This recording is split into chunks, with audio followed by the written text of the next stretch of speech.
Panda. I got broads in Atlanta. Just took the lean in the family. Credit cards and the scammers. Hitting the licks in the band. Legacies. I want to welcome you back to Black Site, and today we're going to talk about the cost of slavery reparations. Yahoo Finance did a study, and they basically said that the United States government will owe us $17 trillion. I would like for you to hear this discussion on Yahoo Finance of this panel, and let's take a good look. Candidates are also weighing in on that thought and discussing reparations for the descendants of slaves in the U.S. And Chris, I know you've been following the cost of what that might look like. I always think of the cost. Yeah, well, right. You always got to tally the cost up. American voters think about the cost too. So Right. what actually is the cost? $17.1 trillion. Nothing. Small pennies. Pennies on the dollar. Oh, well, look, so we have first the unpaid wages that did not go to slaves. That's $12.9 trillion. And then you also have the lingering economic impact from Jim Crow, from redlining, from the criminal justice system, et cetera, et cetera, et cetera. That's $4.2 trillion, and we've got $17.1 trillion. So the big question isn't so much how much is it going to cost, but rather who is going to be receiving reparations and how exactly are reparations going to be paid out. This is not the first time the United States, I need to make that clear, the United States has paid restitution to groups it has wronged before. Native Americans, not at all the amount that they deserved or to the amount of people that they impacted, but Native Americans have received reparations. Japanese people that were in internment camps received reparations. So this isn't something that is necessarily new to the United States government. And right now we have this bill, H.R. 40, that's being debated in the House, or that received its first hearing in over a decade last week. And essentially that's what the bill is to find out. It's not necessarily to say we're going to give reparations, but it's to say who exactly should be receiving. So who would it be? Who would get? How many people? So right now they say approximately 30 million people, but still they have to come up with a proposal of who deserves reparations. $17 trillion. I don't know. If I would argue that as a white man in America, you've received the benefits That's what we're talking about here, too. But I know a lot of white men in America that if you just looked at their financial situation and didn't see their color or where they came from, you'd be like, that guy hadn't benefited. Right here in New York, within 1 block of here. That guy hadn't benefited at all. He has no money in savings, has no retirement, has no investments. He doesn't have a home. He has an education. He's got plenty of debt. He might not have benefited from America, but he certainly hasn't been harmed by it either. Well, this is what we're talking about. That is the entire part. Yeah, but the question is, okay, my grandfather was born on a ship on the way over here. So he never had papers to work in the United States. And so he had to do things in the darkness of jobs in this country. So should he have been entitled something because somebody missed his papers? Or you start to look at other people too. I was talking about the immigration crisis in this country as well, and you talk about other people that might be impacted by whatever inequalities exist in this country as well. It's not a new thing. And you do start to realize, okay, if this does get applied, and as you mentioned, it has happened before, there's a historical precedent.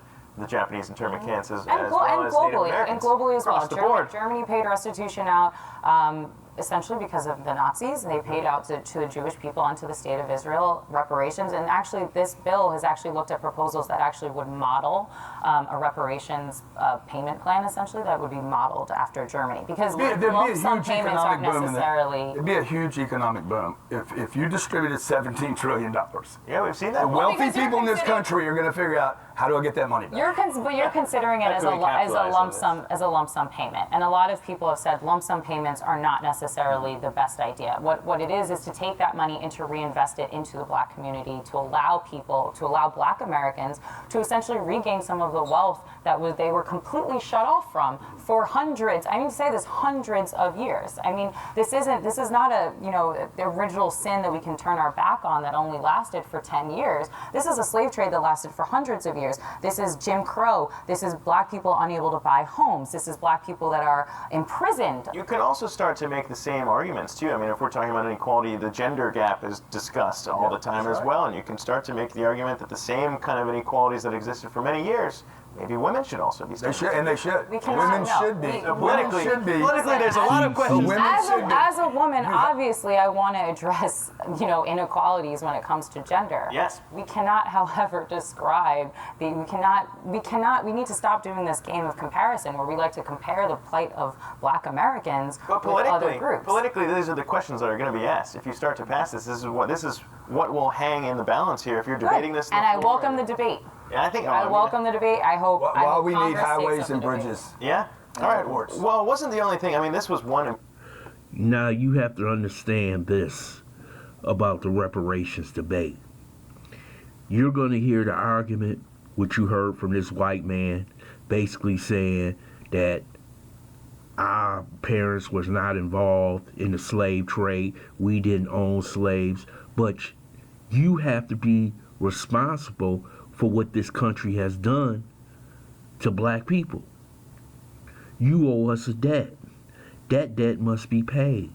See, America is willing to give billions of dollars away to illegal aliens with housing, food, shelter, whatever you may call it. They're willing to give billions of dollars away to the military industrial complex.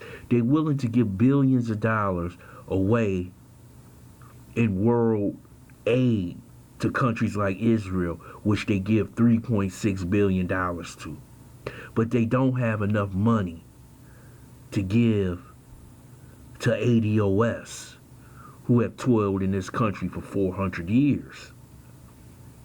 They know how much they owe us, and not only does this government owe us, there are many of companies in this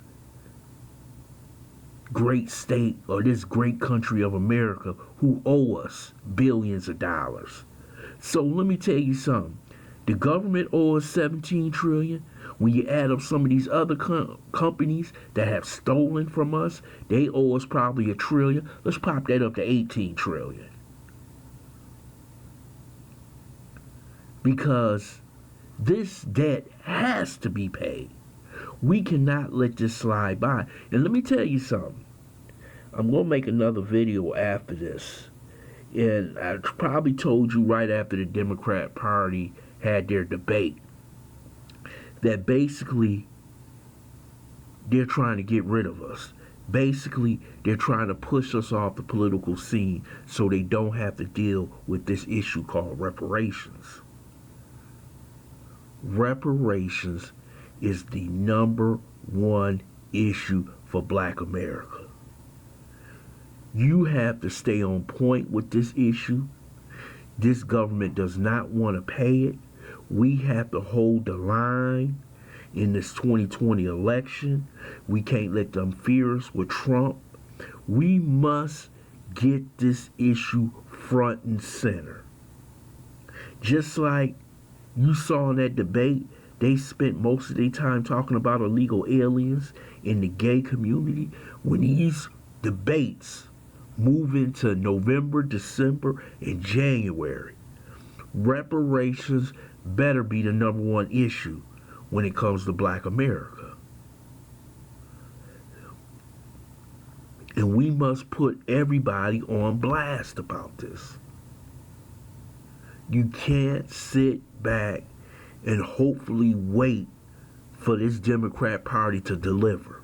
They have never delivered. The only time they deliver is when you have your foot on their neck. And we must keep that foot on their neck. We have a price tag of $17 trillion from Yahoo Finance. That's just about what I think it should be. That's good enough for me.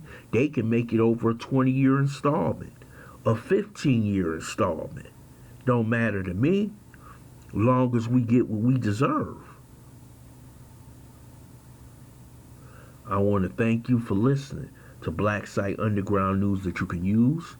I hope you subscribe to this channel, smash that like button, and share this video.